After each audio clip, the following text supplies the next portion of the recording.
Bayangkan, pikiran bawah sadar Anda adalah sebuah komputer super. Sepanjang hidup, komputer ini diam-diam diinstal berbagai macam software. Mulai dari trauma masa lalu, kata-kata negatif orang lain, hingga ketakutan-ketakutan yang membuat Anda suka menunda dan menyabotase diri, seperti yang kita bahas di episode kemarin. Masalahnya, selama ini Anda mencoba menghapus software rusak itu menggunakan pikiran sadar atau logika. Hasilnya, gagal total. Mengapa? Karena gerbang menuju komputer super itu terkunci rapat oleh dinding kritik logika Anda saat Anda terjaga penuh. Lalu, bagaimana cara menembusnya? Disinilah sains bertemu dengan seni kuno yang disebut self-hypnosis, kemampuan memprogram ulang pikiran bawah sadar secara mandiri. Ini bukan sihir, bukan mistis, dan bukan kehilangan kendali seperti di panggung pertunjukan.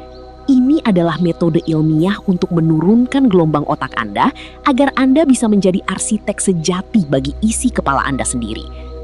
Dalam 12 menit ke depan, kita akan membedah sains di balik hipnosis diri dan memberikan panduan praktis step by step yang bisa langsung Anda praktekkan malam ini untuk membuang mental block dan menanam program sukses yang baru.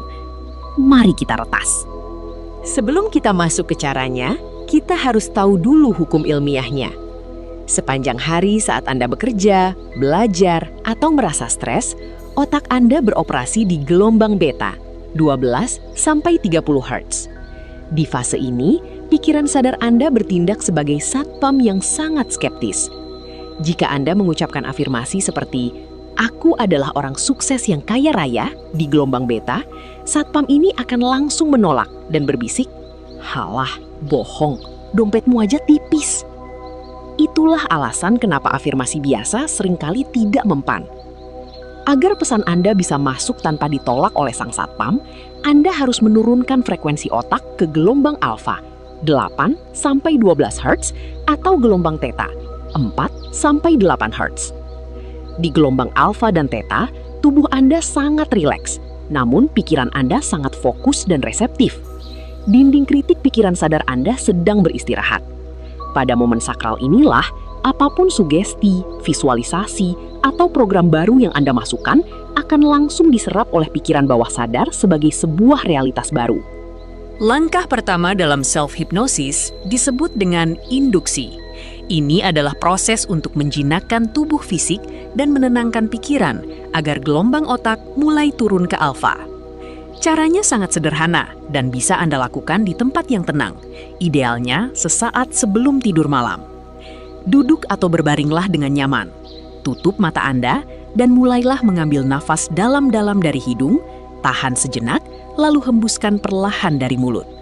Lakukan ini dengan ritme yang lambat dan teratur. Fokuskan perhatian Anda pada tubuh. Perintahkan setiap bagian tubuh Anda untuk rileks, mulai dari ujung kepala, kelopak mata yang terasa berat, pundak yang melepaskan semua beban, hingga ke ujung kaki. Ketika tubuh fisik Anda benar-benar rileks dan diam, pikiran Anda secara otomatis akan ikut melambat. Anda sedang berdiri tepat di depan gerbang bawah sadar Anda. Setelah Anda merasa sangat tenang dan rileks, langkah kedua adalah menanamkan sugesti. Namun hati-hati, pikiran bawah sadar punya bahasa hukumnya sendiri. Jika Anda salah menyusun kalimatnya, programnya akan error. Ada 3 aturan emas dalam membuat skrip sugesti diri. 1.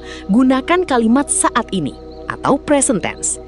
Pikiran bawah sadar tidak mengenal masa depan. Jangan katakan, "Aku akan menjadi orang yang percaya diri." Tapi katakan, "Aku adalah orang yang tenang dan percaya diri." 2. Fokus pada hal positif, bukan negatif.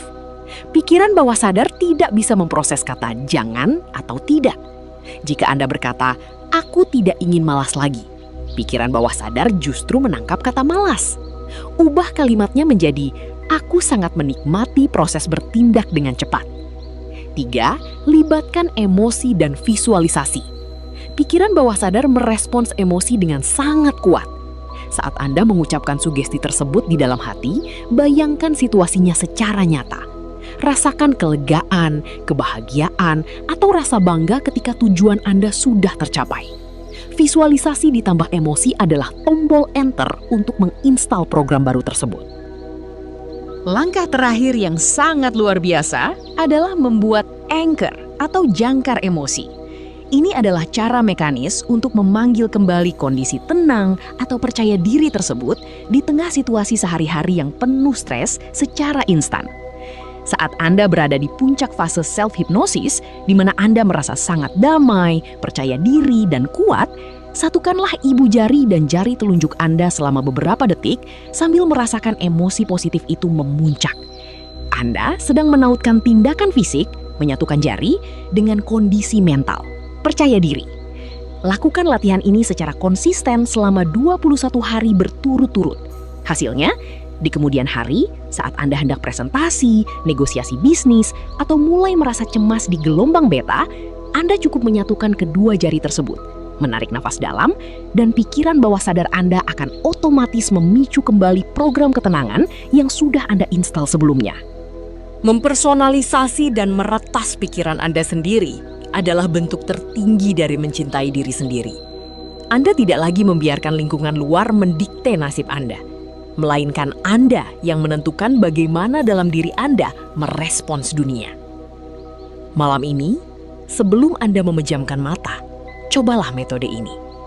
Jinakkan tubuhmu, buka gerbangnya, dan install masa depan yang layak kamu dapatkan.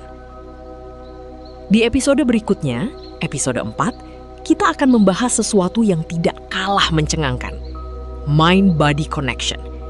Kita akan membongkar bagaimana setiap pikiran buruk yang tidak diselesaikan di kepala diam-diam berubah menjadi asam lambung, migrain, dan penyakit fisik di tubuhmu, serta bagaimana cara memulihkannya.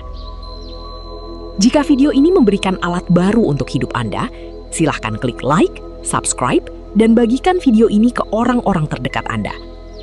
Mari berdiskusi di kolom komentar. Sugesti baru apa yang ingin kamu install di kepalamu malam ini? Terima kasih telah menonton, tetaplah sadar, lakukan latihanmu, dan sampai jumpa.